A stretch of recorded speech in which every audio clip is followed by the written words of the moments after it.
Greetings, friends. I'm Marc David, founder of the Institute for the Psychology of Eating. Here we are in Facebook Live, and I'm glad you're here, and I appreciate you coming by. And today I would love to have a conversation with you about some timeless coaching tips. And I'll be talking about the timeless coaching tip I'm going to call knowing when to speak and when to listen. Kind of sounds simple, but listening and speaking, there it is. That's where all the action is. What flows first, what to do when, what exactly is listening anyway?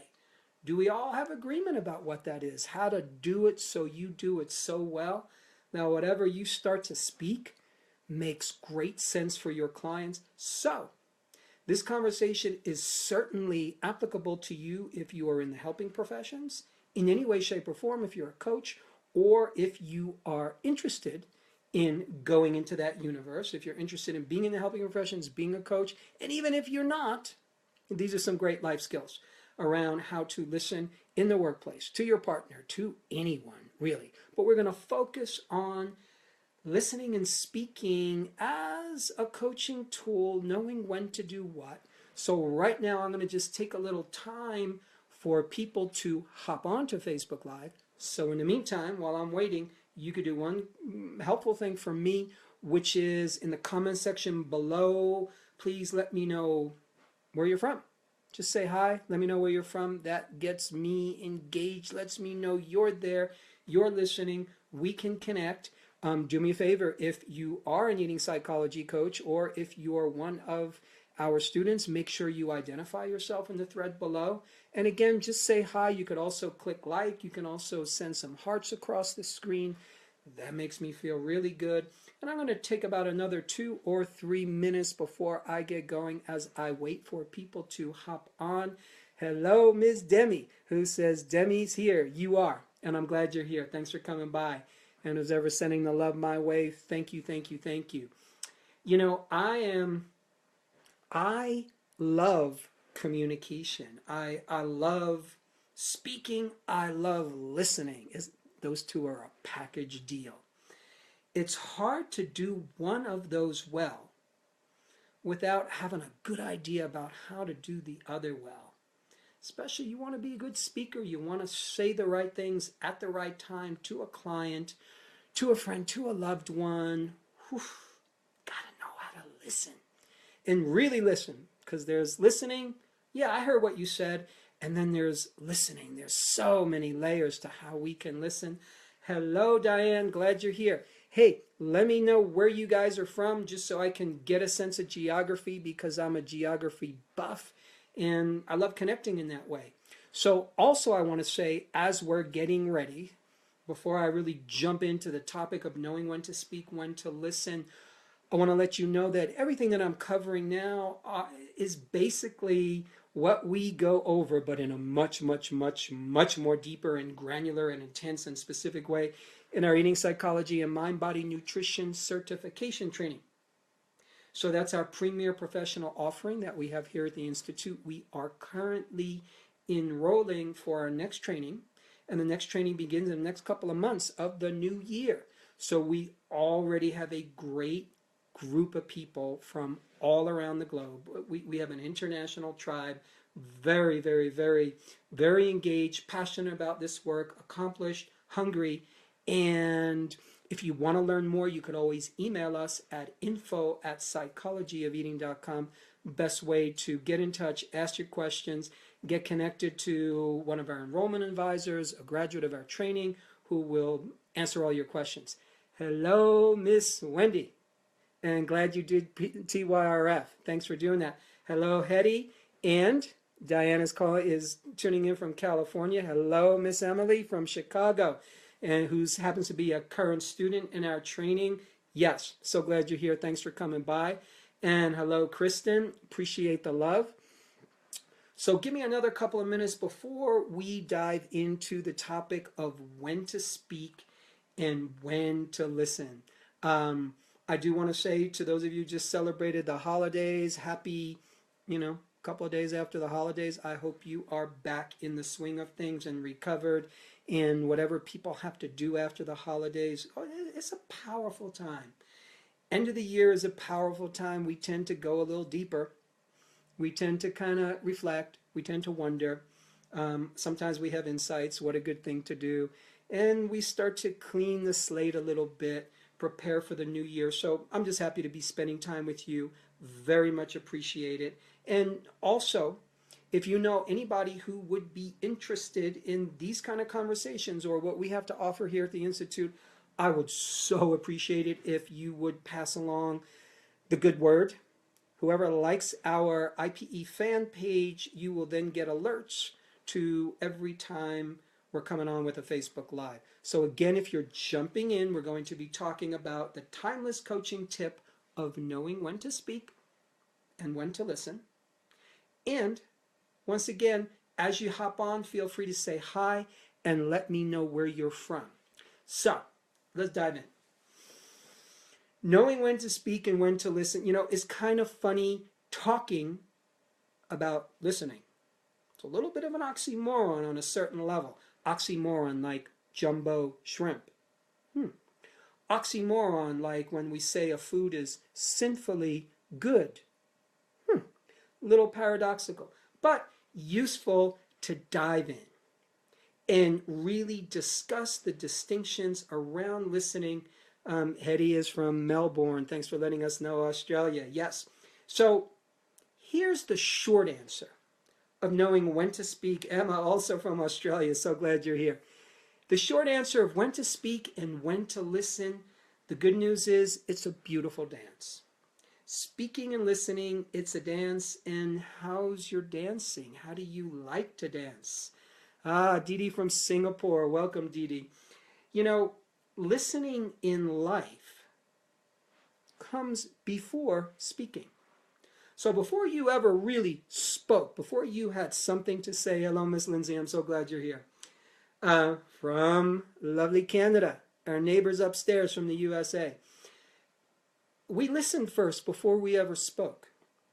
And that kind of makes sense in the scheme of things. We're gathering information as you're a newborn. We're taking it all in. We're taking it all in. Yeah, we're learning language, but we're taking in input. And so much of the coaching process is you and me listening and taking in input. And listening precedes speaking. And listening, what I would love to say, is an absolute art. Now there's the art of conversation, essentially on one level, check this out, as a coach or even a counselor, really on a certain level what you're doing is you're in an ongoing conversation. That conversation might be lasting with a client for years. I've had clients for 20 years. I've had clients for 3 months. But it's an ongoing conversation, and that conversation can be playful. It can be serious. It can be silly. It can be focused on fact-finding and details. It can get really deep. It can get really personal. Sometimes it could be very complex. Sometimes it could be confusing. Sometimes it's simple. But there's an art to conversation and keeping it moving, and part of that is holding space for listening. Hello, Miss Robin from Rockhampton. So listening, what I want to say to you, my friends, and you know this, but let's emphasize this. Listening is like our gold. Listening is a gift that you and I give to the world. Listening, I also want to say, in many ways is at a premium. Are people really listening? Do people really listen to you when you talk? Who listens the most? Who do you feel that when you're talking to that person, they're listening to you? And you feel listened to. Have you ever had that feeling, wow, this person's really listening to me? Here's what blows my mind, my friends. Constantly. This happens to me, I would say, once every few months, I'll be in a conversation with somebody that I meet, and I listen. I really do. And I listen. I listen because it's a gift. It's part of my nature. It's how we discover about people. You hear what they have to say. Not only you're hearing what their words are, but we're hearing oftentimes beneath the words. There's certain people you could do that with. Your friends, your loved ones, your partner. You could do that with your pet. we listen beneath whatever it is that they're asking for in the moment. We're listening beneath whatever they're saying, and oftentimes you hear a completely different conversation. Samara from Margaret River, Western Australia. Thanks for coming by. I really appreciate it. So we're talking about timeless coaching tips. We're talking about knowing when to speak and when to listen. Antonio Di Lorenzo from Melbourne, Australia. We got a lot of friends from Australia. Thank you so much. Yeah, it's on my bucket list too. I've never been. So listening, again, it's a gift that we give, and it's at a premium. Oh, so I was saying, I'll get into these conversations with people that I just meet, and all I'll be doing, really, is listening. And I'm listening intently. I'm really taking them in. And they will do 98% of the talking. And after the conversation's over, the person will say to me, this was the best conversation I've had in so long. I can't remember having a better conversation. I'm busy thinking, I didn't really say anything. But the reason why it was the best conversation for them is probably for the first time in a long time, they felt listened to, because listening is a gift. Listening has value. It doesn't happen a lot in this world. Why? Because we are constantly being marketed to. There's a lot of noise coming at us. There's a lot of people wanting your attention. They want you to buy things. You know, we're all selling something in some way, shape, or form if we're in business and we're trying to make money. Demi says, love these conversations where you'd be better off talking to the wall because it listens better. You know, sometimes that's true. And it shows you how valuable listening is. When you become, I don't even want to call it a good listener, when you become a committed listener, when you become an intentional listener, when you become a loving listener, whoa, your value goes through the roof as a human being in this world. You give so much value because you know something? Sometimes all people need, your friends, your family, your loved ones, your clients, sometimes all we truly need is to be listened to know somebody hears me, somebody sees me, somebody gets me, somebody really took the time to hear me out and identify with me. So in a lot of ways, when I'm listening to somebody, I'm actually placing myself in their shoes. I'm trying to understand, what would it be like to be that person? How does everything they say make sense? Because oftentimes we're listening and we're judging, right? We're listening and people say things we disagree with, we don't agree with it. Maybe they look a certain way, act a certain way, talk a certain way, dress a certain way. And it's easy because we're human to just get triggered by our own past history, our own judgments, our own upbringing. It's very human. And when I'm listening through the filters of judgment, when I'm listening through the filters of, well, this is how it should be, this is how you should be, no, you shouldn't be eating that, you shouldn't be saying that, you shouldn't be thinking that, you shouldn't be wearing that. When I'm listening through those filters, I'm not actually listening. Because we don't know who the other person is. We don't know where they're coming from. So in a lot of ways, listening is an end in and of itself. A lot of times we think, okay, so if I'm a coach, if I'm a counselor, if I'm a practitioner, I'm listening so I could get somewhere. I'm listening so I could figure things out. And that's true.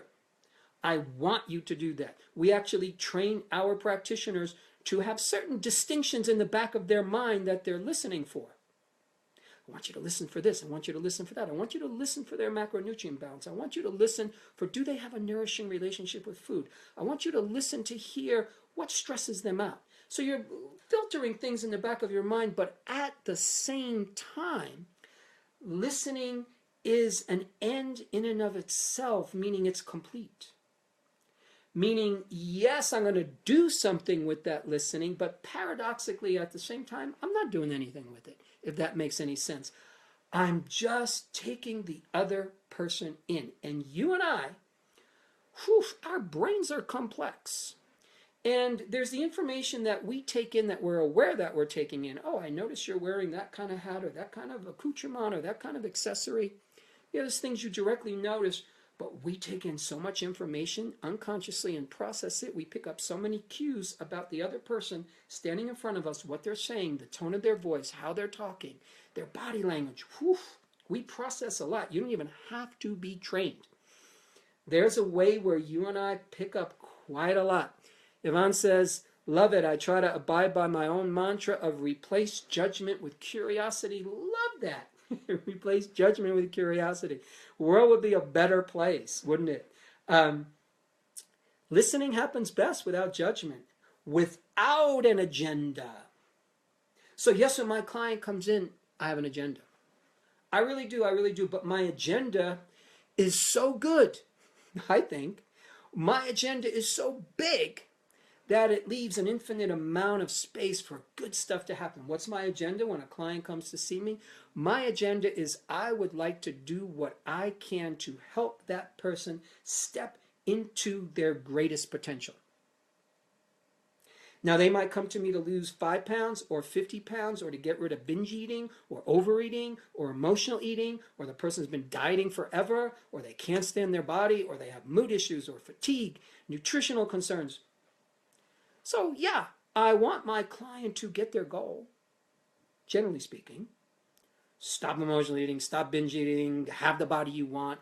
I want that, but what's more important to me is that they become the best person that they're meant to be in this world. And if that's what I have my sights on, then it's going to be easier with a good education to figure out how to help them with their specific problem.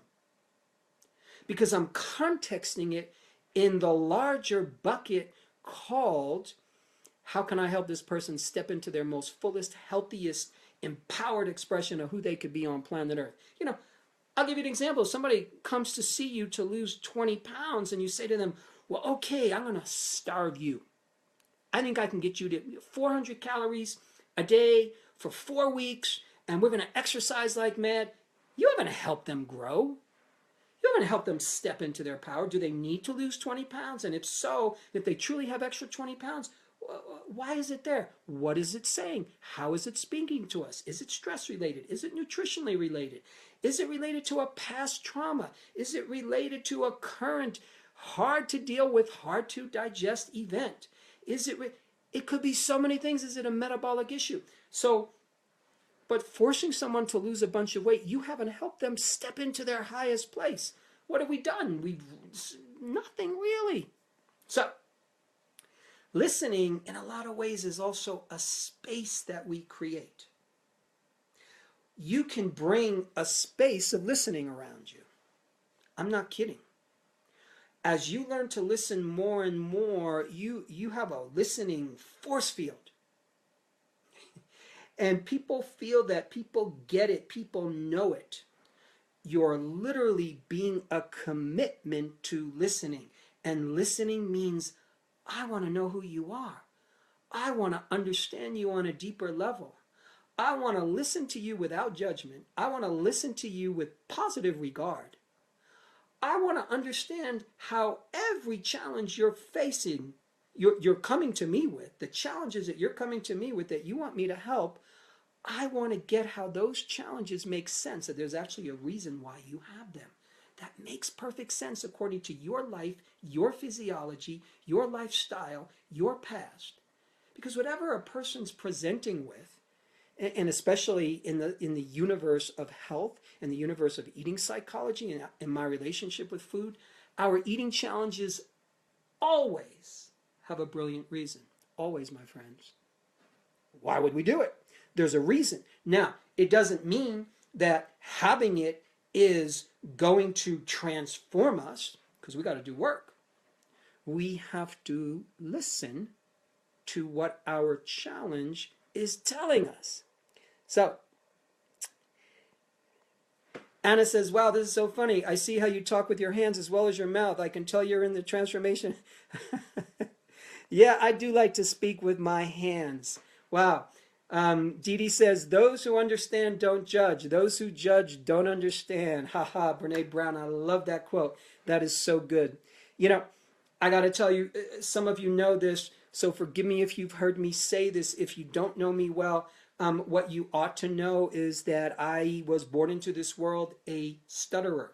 So from the time I was 0 to the time I was, well, from the time I could first talk till the time I was about 12-ish, I could not say a single word without stuttering it about 10 or 11 times. I kid you not. Back then I was what was called a notorious stutterer. Sounds like a criminal. That was the term for very intense stutterer that we have no idea how to help. And my parents, God bless them, they took me everywhere, everything, every doctor, anything that they could have done, and nothing helped. And I will tell you, it was an intense experience because kids make fun of you, intensely so. So I'm like, huh. Every time I speak, I can't say what I want to say, and plus when you're a stutter, everybody thinks you're dumb. Everybody thinks you're retarded. So what happened was at some point I figured out, okay, kids are making fun of me. Adults get all uncomfortable when they hear me stuttering. My parents do a good job. My family, they do their best to listen to me, but I'm going to keep my mouth shut. And I'm going to listen. So I would say for the first 12 or 13 years of my life, whoa, I did a lot of listening. I got so into listening. Why? Because I couldn't talk. And it was a liability for me in my life to open my mouth because I was going to get made fun of. And I didn't want to go there every day and every moment. So I listened. And the more I listened, the more I got fascinated with the world. Because, kids are brilliant observers, not always good interpreters, but brilliant observers. And I just observed the world. I would watch people talking to each other, and I could see them not listening. And I remember thinking that as a 4, 5, 6-year-old kid, thinking adults don't listen to each other. They don't even listen to kids. And I started to notice the adults that listened, because there's a quality to it. So anyway, part of why I think I was able to become good at what I do in my field is because I had my pedal to the metal on listening from a very early age. So I really have a love for listening. We often think that listening is passive. I'm just sitting here and it's passive. And there is a certain passivity to it. Speaking is a little bit more outward. Speaking is more active, isn't it? But there's a way to actively listen. Somebody already said it in the thread, with curiosity, with kindness, with interest, with a desire to get to know the person. That's what's active. Like, I want to discover who you are. When you can start to fall in love with listening, then you have something that is so valuable, in my opinion. By the way, if you're just coming in, we are speaking about timeless coaching tips. We're talking about knowing when to talk and knowing when to listen. And if you hop on, feel free to say hi. Feel free to let me know where you're from. If you have a comment or a question even about what we're talking about, feel free to put it in the comments section below. I'm listening for answers to my questions when I ask a question. And in our eating psychology and mind-body nutrition certification training, we give students all kinds of great questions to ask to help somebody unwind their weight challenges, their body image challenges, emotional eating, overeating. So there's a certain amount of data mining that we are doing when we ask questions and listen to answers. So we're looking for facts. Oftentimes we're looking for details. When did this happen? How much do you eat? What do you eat? How does that feel? Where is the pain? So that's all data. That's all information. And there is another level where when we are listening for what's beneath the words. Because there's so much going on beneath what the person is saying. Hello, Barbara from Western Australia. There's so much beneath what they are saying. And oftentimes, yes, we're listening for the spoken, we're listening for the unspoken. So let me give you an example. One thing that I've noticed over the years, and this happens in the nutrition profession, the dietetic profession, the medical profession, so many of the health-oriented helping professions, is you come into the office and you have an intake form. Some of these intake forms are long. And they ask a lot of questions. And it's good questions, useful questions. And if it's food, diet, nutrition related, whoa, there's a lot of questions. Okay, what did you eat for breakfast? What did you eat for lunch? How much? And all that sort of thing. And then you write it down and the practitioner collects that information and does something with it. One of the things we do in our training is let that go. I want my practitioners to learn how to ask questions. Yeah, take notes. But ask those questions instead of having those questions on a piece of paper. Why? Because when somebody's writing down what they had for dinner, okay, what did you have for dinner? Did you have dessert? And the person puts chocolate cake. Okay, so you have a piece of information. Person had chocolate cake for dessert 4 times a week. But if I ask the question, so do you have dessert at night? Oh yeah, I have chocolate cake 4 times a week. Right there, how they answered that question. I know they love chocolate cake. I know they look forward to it. And I know they have a certain relationship with food where they are actually able to experience pleasure. Or the person might have said to me, yeah, I have chocolate cake, let me see, 2, 3, maybe 4 times a week. So now I hear chocolate, dessert, guilt. Guilt around pleasure, guilt around what I'm eating. So I'm hearing beneath the information because I'm listening to the tone. I'm looking at how they're saying things. I'm not just data mining. I'm listening to the whole soul package because that's interesting. I don't care what somebody eats. Of course I care to the degree that I care, but I want to know their experience of it. I want to know where they get caught up, where are they inspired, where's the problem. And you learn that by talking to the person, by dancing back and forth and interacting and noticing them and getting into their world. So Annalise says, hey, what a great reminder about listening. She says, I'm wondering why I happened to catch you live on topic today. Wonder where I could be listening better. Who knows? Maybe you're just a great listener, and this is to remind you how good you are. But either way, I'm so glad you're here. Annalise is a graduate of our training and such a great coach. I'm so happy you're here. Jennifer says, hello from New Jersey. Great topics. One of the best things I learned in the certification classes was to listen properly. What a good thing. You know, here's something else about listening. A lot of times we're listening to our client. Okay, I'm listening to my client. I'm asking them questions. I'm listening. Then at some point I'm going to speak. But what I also do is oftentimes I will say listening on behalf of my client. I'm listening to the wisdom of life. So there's what my client is saying to me about their challenge, about what they're going through, about the information about their life. This is what my client is sharing. And at the same time, have you ever had the experience where you're talking to somebody, maybe in a professional way, if you're in a helping profession, or you're mentoring somebody that you love, a child, a kid, somebody younger than you, somebody you care about, and all of a sudden there's a wisdom that's coming through you. And it's not you, but it's coming through you. And in that moment, you are being a mouthpiece for a higher wisdom, for the wisdom of life, for the wisdom of the universe, wisdom of God, wisdom of whatever you want to call it. You become a mouthpiece for that person. That's what listening and speaking can do when we do it from a higher level. So yeah, I'm going to feed back information to my client. Oh, so here's what I heard you say. Here's what I'm getting. But oftentimes I'm also listening for how am I, the practitioner, being guided to talk to this person right now? Because a lot of times we don't know. I'll be listening to a client and gathering information, and I have no idea where this is going to go.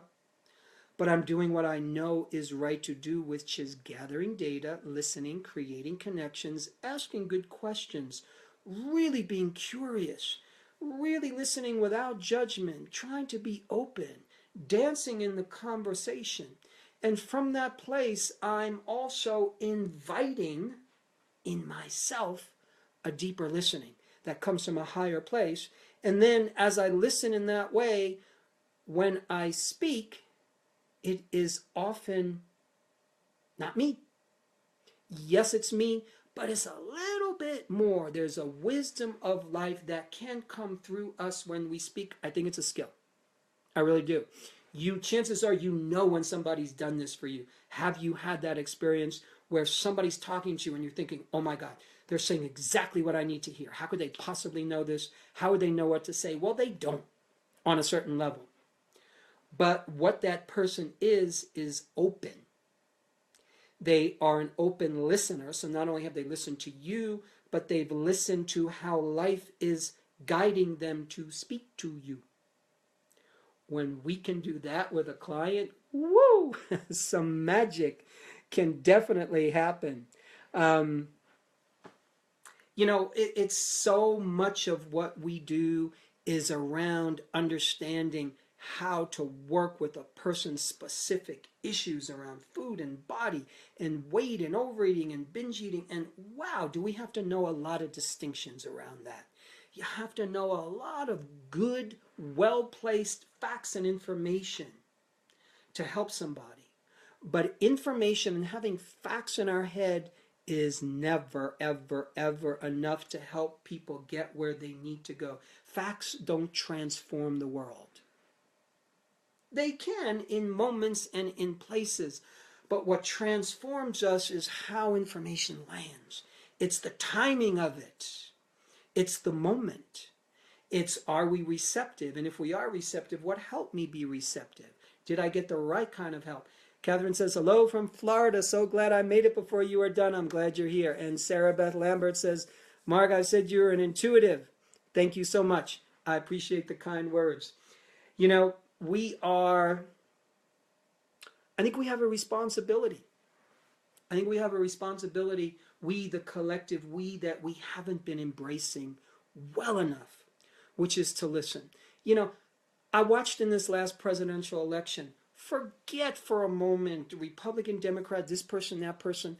That happens every 4 years. We're duking it out as a country. Because you get a choice between this guy or that guy, and we end up duking it out. And there's so much talking, there's not a lot of listening. If we listen deeply, we would ask deeper questions like, why are we always duking it out every 4 years? Why are we only getting 2 real choices? Oh, they give us a third every once in a while. Why is there so much disharmony and discord? Those to me are interesting questions. Don't have obvious answers all the time, but they're powerful questions. So one of the aspects of being a great listener is being willing to ask a powerful question. And if your client doesn't have an answer, if you don't have an answer, to hold that powerful question. So oftentimes listening means the ability to be patient. So a lot of times we want the conversation to go somewhere. Do you ever notice when people get uncomfortable with gaps in conversation, when there's a silence all of a sudden? There are some people out there who are automatic, fill in the blank spaces. If there's a moment of silence, they get real uncomfortable. It's interesting to watch. We need to, I believe, learn to get comfortable with silence. There's moments sometimes where I'll ask my client a question and they're really quiet. And I'll let quiet happen. Because there's so much going on in the quiet. Can you hear it? Can you listen to it? Increasing levels of vision, increasing levels of hearing. As we get older, you can feel more, sense more, taste more. So, listening is a beautiful art. When to talk, when to listen, it's an art. It is a dance. Being willing to be in the dance. Being willing to speak when you feel that there's wisdom about to come through you. Be willing to speak when you know you're coming from a curious, non-judgmental, interested, and maybe even loving place. When to speak is often guided by the moment. It's guided by the space we create. So My friends, I hope this was helpful for you.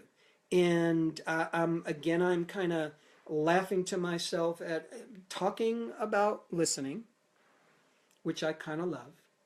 And I'll leave you with a question, which is, what is life asking of you when it comes to listening?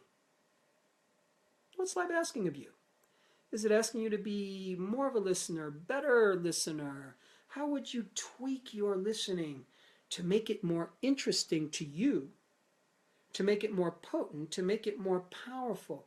What does life want from you in your trajectory, in your growth as a listener? Because what I will say, here it is, that the more we practice a sense, the smarter that sense becomes. The more you practice vision and seeing the world, the better our vision becomes. I'm not just talking about physical vision. The more you practice intuition, the more that muscle grows stronger. The more you practice listening and you ask the world, you ask life, you ask the wisdom of life on behalf of yourself, like, okay, what is it that I need to learn to be a better listener? Because as you become better at that, you get the gifts of the world because you hear what's going on. You hear beneath people's words, you hear what they're really saying. Because we, as humans, don't always say what we mean. And you know something? That's okay. We talk in code a lot. And that's why we try to decode each other. Again, it's okay if you make it a dance and if you appreciate it. Tracy says, universe is asking me to listen to my body. Woof, that's a good one. That's such a good one. In a lot of ways, that's what we do as practitioners on behalf of our client. When my client is coming to see me and they're having nutritional challenges, health challenges, challenges with unwanted eating issues, really one of my functions is to become sort of a stand-in for their body wisdom. I'm tuning into their body. I'm listening to their body. One of the ways I've gotten good at that is listen to my own body. Do it with yourself. You get better at it with you. Allows you to get better at it with other people. So you can begin to hear what their body happens to be broadcasting to them, to you. Anyway, my friend, if this was at all useful, if this was at all helpful, I am grateful for that. If you know anybody who might be interested in any of this content, please share it with them. If you or anyone else likes this page, the IPE fan page, Institute for Psychology of Eating fan page, you will get alerted to anytime I come on to do a Facebook Live. I do want to remind you once again, especially if you came on later into this conversation, we are now enrolling for the Eating Psychology and Mind-Body Nutrition Certification Training. In a couple of months, enrollment will be complete. The new session will start. This is our 8-month online distance learning. You could take it from anywhere in the world, professional training. You will learn to help people with weight, body image, overeating, binge eating, emotional eating, digestion, immunity, fatigue, endless dieting, but good stuff that helps move people forward in a loving way, in a real way, in a compassionate way, in a skillful way, minus the nonsense, minus the judgment. Nikki says, I need to listen. I have had your program for a year, but my resistance is massive. Good for you. Good for you for owning that. Good for you for admitting that. Yeah, we get resistant. That's all. I still like you. I still think you're pretty cool. And you know something? It's never too late. I really mean that. Sherry just popped on, but I'm just finishing. But you can hear this again. It will be on the page, on the IPE fan page. In a few minutes, you'll be able to play it back. My friends, I so appreciate you, so appreciate your time. If you would like to learn more, email us at info@psychologyofeating.com. And remember, if you are at all interested in the Eating Psychology and Mind-Body Nutrition Certification Training that we are now enrolling for, that starts very soon. Jump on board. Training is by application, and we would love for you to learn more. Miss Dee Dee, you are so welcome. My friends, I will speak to you real soon. Take care, everyone.